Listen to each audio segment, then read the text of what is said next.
Fala pessoal, tudo bem com vocês aí? Mercado imobiliário, mercado corporativo, executivos, gestores, líderes, empreendedores, enfim, empresários. Eu vou aqui fazer um vídeo especialmente respondendo algumas perguntas aí que é relacionadas aí ao mercado de um modo geral. E o que acontece? Embora esse vídeo seja gravado, eu pedi para que o pessoal aqui da produção não me mandassem as perguntas para que não ficasse uma resposta premeditada. Eu quero que fique muito natural, muito transparente, porque eu acho que é isso que as pessoas, vocês aí do outro lado, querem.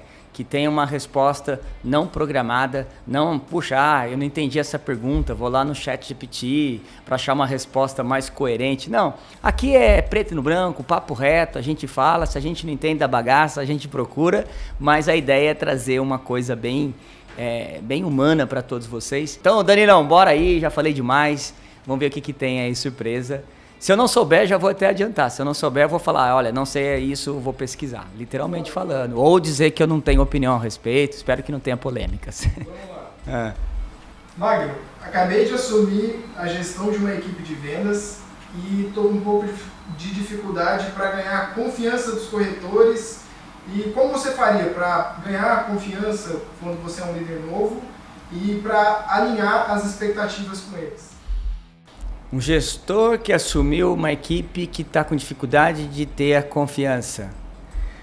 Bom, primeira dica que eu dou é a seguinte, se aproximar como pessoa.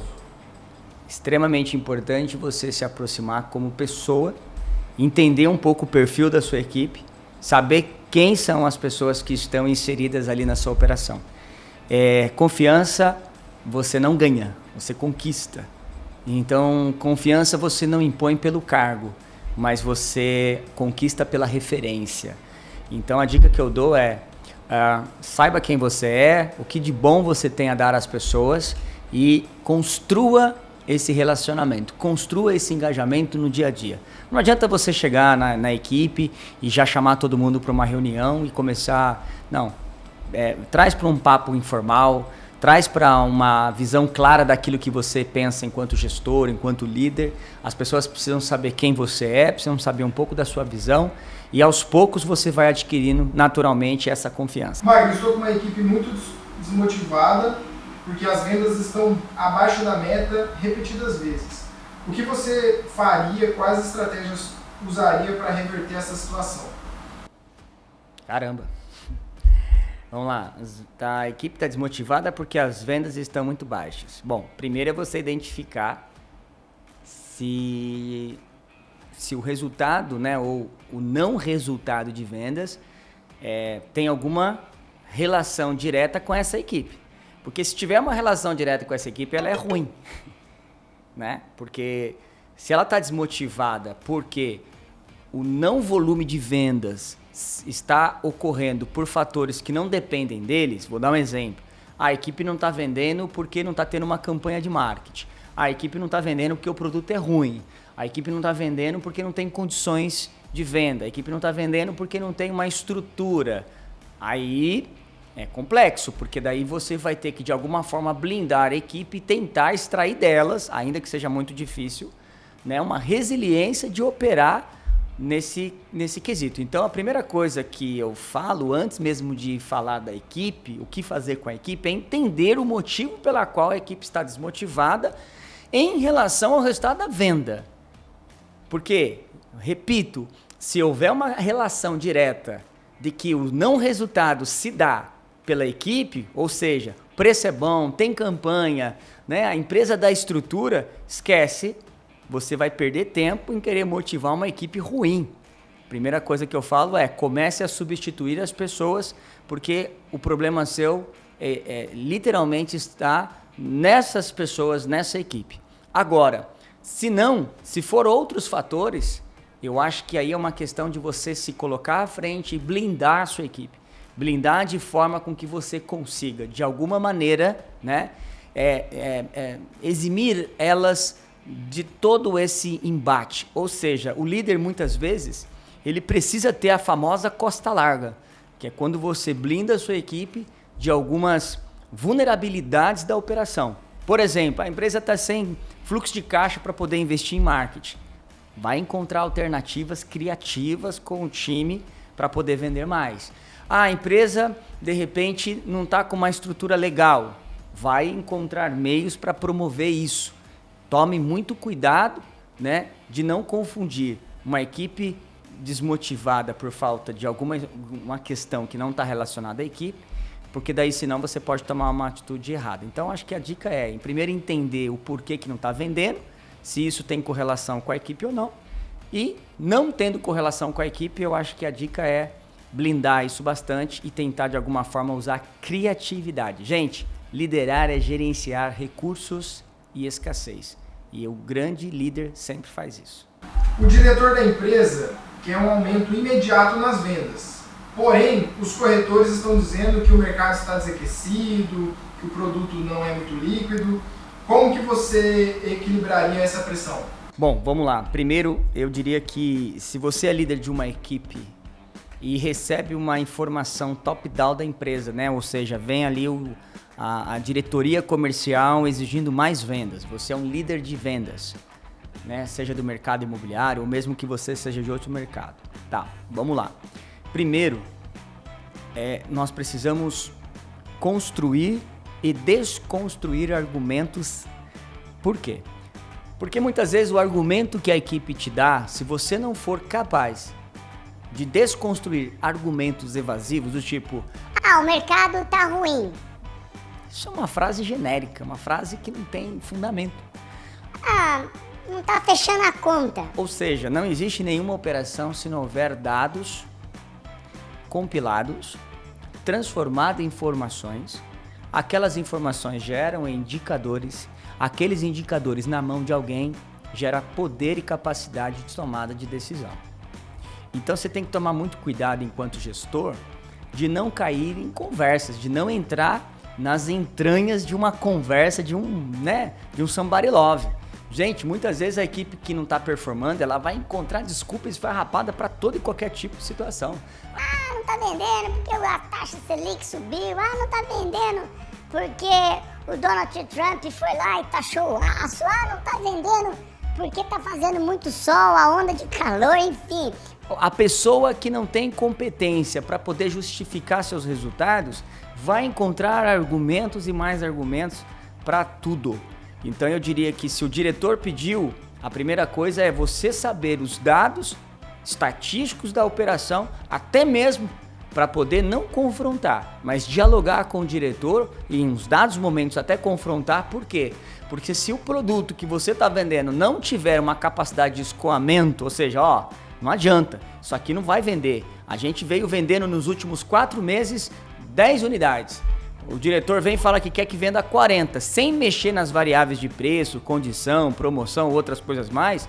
Aí você tem que perguntar para ele sobre qual milagre esse aumento acontecerá. Se não houver nenhum tipo de mudanças nos pilares do que promove a venda, esquece, você não vai conseguir motivar a equipe nenhuma, né? Então você precisa entender um pouco, aliás, você precisa entender muito da operação, dos dados, das informações, dos indicadores, para poder não acontecer aquilo que muitas vezes acontece. O diretor pede uma venda maior, o gerente não sabe contextualizar aquele pedido, da mesma forma passa, né? É um efeito cascata. O diretor passa, o gerente passa para a equipe, e aí eu vou falar para você, é uma zona da confusão, ninguém consegue atingir resultado nenhum e fica aquela bagunça toda. E depois o resultado naturalmente não vai vir, cabeças vão rolar e ninguém vai saber o porquê. E aí nessa hora a corda ela vai arrebentar para o lado mais fraco normalmente. Beleza? Um empreendimento que sua equipe está vendendo tem um ponto fraco evidente e os clientes sempre questionam essa condição. Como que você treinaria o time, a equipe, o que você falaria para contornar essa objeção crucial ali no empreendimento? Todos os produtos, tudo que você vai vender, tudo, pode ser qualquer segmento. Pode ser no setor automobilístico, setor de varejo, setor de commodity. Você pode ir para o agronegócio, você pode ir para o mercado imobiliário. Tudo que você vai vender, não existe produto perfeito. Sempre, né, eu digo que o produto ele é idealizado por pessoas para pessoas. E nem sempre, né, acontece que o produto seja perfeito, né? Isso nunca vai existir. Mas Por vezes, algum produto nasce com alguns pênaltis evidentes, como essa pergunta aí que foi feita. Como então fazer isso para blindar? Venda também é você criar roteiros de objeções. Então, qual é a principal objeção do produto? Você tem que criar um argumento muito forte para aquilo, né? Ou seja, imagine que você está vendendo um projeto, um empreendimento imobiliário que fica no final de uma rua deserta. A percepção do cliente quando chegar lá é de que há uma falta de segurança. Então você já tem que entender essa percepção evidenciada e construir um roteiro não somente de defesa, mas de outros elementos que se sobrepõem a essa objeção. Ou seja, imagine que de repente você errou no ticket, no preço. Mas digamos que você tem uma condição muito boa. Então o que você faz? O preço é uma evidência de objeção, mas você cria uma condição muito forte para, né, para suplantar, para equilibrar, para equalizar essa deficiência. Às vezes, vamos dar um exemplo que você tem deficiência num projeto, como por exemplo a vaga de garagem descoberta. E o cliente, todo mundo fala que o projeto deveria ter uma vaga coberta. Como é que você vai fazer? Como é que você vai vencer essa objeção? Então muitas vezes criar condições, porque você não vai conseguir, né, colocar uma vaga coberta no produto. Como que você vai fazer isso então? Então você cria outras condições, outras vertentes, outros indicadores e vetores do produto para poder equilibrar isso daqui. Então, eu diria que estudar muito bem o produto, saber quais são a opinião, o que a pesquisa de mercado disse, entender como o produto foi concebido, ou seja, você tem que ter domínio do produto para que essa evidência seja desconstruída no argumento das condições que suplantam, que equilibram, que tiram um pouco o foco daquele problema. É como você vê uma criança chorar. Então o que você faz? Você desvia o foco dela, né? Uma criança está chorando, do nada você fala para ela assim: nossa, olha ali. Ela para de chorar para olhar. Então eu não estou querendo dizer que isso é enganar, não. É mostrar que existem outras virtudes do produto que somadas geram um equilíbrio muito maior e melhor, ou seja, não é uma coisa, não é um item que vai tirar toda a imponência e a qualidade do produto. Então, olhar para que o projeto tem de princípios e valores, essa é tamanha importante para você superar alguma evidência de uma questão igual a essa. Magno, tem um corretor que já está há meses sem fechar uma venda. O que eu digo para manter ele motivado nesse tempo? Cara, aí é complicado, hein? Vamos lá, primeiro que a motivação não é a gente quem dá para as pessoas, é elas quem precisam ter. Mas o segundo que eu diria não é nem para o corretor, é para o líder dele. Ia dizer que o líder dele está totalmente errado, porque se ele tem um corretor, alguém na equipe dele há meses sem vender, não é o corretor que é ruim, é ele que é ruim em manter uma pessoa que não performa. É como você manter um atacante titular o campeonato inteiro e ele fez 2 gols, entendeu? Um foi de pênalti e uma bola bateu na canela dele e entrou. Então, eu acho que não tem nada para dizer para esse cara, não. Eu diria que o líder tem que rever seus conceitos de contratação e ele precisa tomar muito cuidado, porque, eu repito, é você manter um time um cone. É que nem lembra tinha um jogador na Copa do Mundo, acho que era o Fred, e o pessoal chamava ele de cone. Então, eu acho que eu não teria nada para dizer pro Fred. Eu diria apenas pro técnico da época, dizer, pô, você é muito ruim para manter o cara em campo. Então, a dica que eu dou, bem transparente, é para que esse gestor aí, infelizmente, ele reveja seus princípios de líder. Mário, na área comercial de vendas, quem é o melhor? O líder novato ou o líder ali já mais experiente, com muita bagagem, com muito estudo? Ou um novato mais disposto a aprender, com um coração ensinável? O que eu vejo muito no mercado, eu vou responder isso como uma analogia, posso? Vou dar um exemplo para você. Olha só, na década de 90, começo da década de 90, a gente tinha vamos lá, quem é dos anos 80 para baixo vai saber disso. A gente tinha alguns carros, por exemplo, o Monza, Cadete no Brasil, o Diplomata, ali no começo dos anos 90, que a gente tinha uma barreira protecionista muito grande, então a gente tinha poucos carros. E um Diplomata era um super carro da época. Pois bem, o mundo evoluiu e hoje, quem é que compra um Diplomata, um Cadete? Colecionador, certo? Então, uma vez eu peguei uma foto de um Monza Tubarão, 1992, e mostrei para uma pessoa de grande relevância e liderança na área de vendas. E eu falei para ele, conhece esse carro aqui? Um cara que sempre se gabava em dizer que eu tenho tantos anos de experiência no mercado. Eu falei, aí eu mostrei a foto do carro para ele. Falei assim, o que você acha desse carro aqui? E era um Monza Tubarão, que a gente chamava, 1992. Ele falou, pô, super carro, na época, nossa, eu lembro, um carrão 2.0, não sei o quê. E começou a dizer as virtudes do carro da época. Falei, pois é, esse é você. O cara não entendeu nada. Ele falou, por quê? Porque, olha, você fez uma faculdade lá na década de 90 e nunca mais estudou nada. E não é porque você está no mercado aí há mais de 20 anos que você é o bom o suficiente igual daquela época quando você fez sua faculdade. Você não inovou. E aí eu falei para ele, você compraria um Monza hoje? Para andar no dia a dia aí da cidade? Um carro carburado? Um carro sem tecnologia, sem computador de bordo? Você compraria esse carro para poder chegar no plantão de vendas com toda a imponência?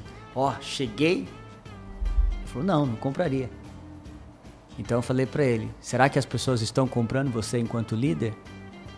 Então eu diria que não existe um novato que é melhor do que a experiência, mas também a experiência sozinha, ela não vale absolutamente de nada.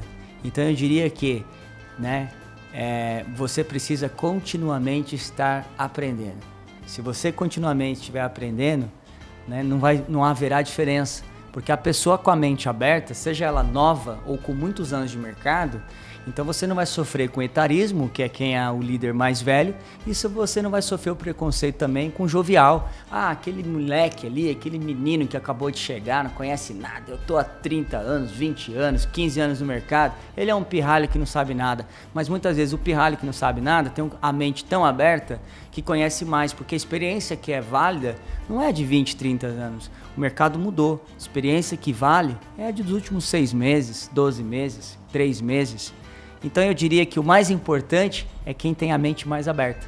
Seja ele com anos de experiência ou seja ele recém-formado. O que vale é o desejo, a vontade, o ímpeto de querer aprender mais. Sabe por quê? Porque a pior coisa que tem é o velho chato que não quer aprender nada e o novo que acha que sabe tudo. Bem, pessoal, foi isso. Espero que vocês tenham gostado das respostas. Como eu disse, não tinha de verdade, estou falando isso aqui para vocês de coração, conhecimento de nenhuma das perguntas, né? Eu tomo cuidado sempre de responder de forma natural para que justamente isso possa ter uma entrega legal para vocês. Então, espero que vocês tenham gostado aí e se você tiver questionamentos, dúvidas, algum assunto que você queira uma opinião ou algo relacionado aí ao mercado corporativo, seja qual segmento ou área for, de área de vendas, marketing, gestão, liderança, esse mundo corporativo de um modo geral, por favor, vai ser um prazer trazer aqui para vocês respostas a esse respeito. Beleza? Continua aí se inscrevendo, trazendo seus comentários, ativando aí o canal para que você possa sempre estar recebendo informações sobre conteúdos que a gente divulga aqui. Beleza? Grande abraço!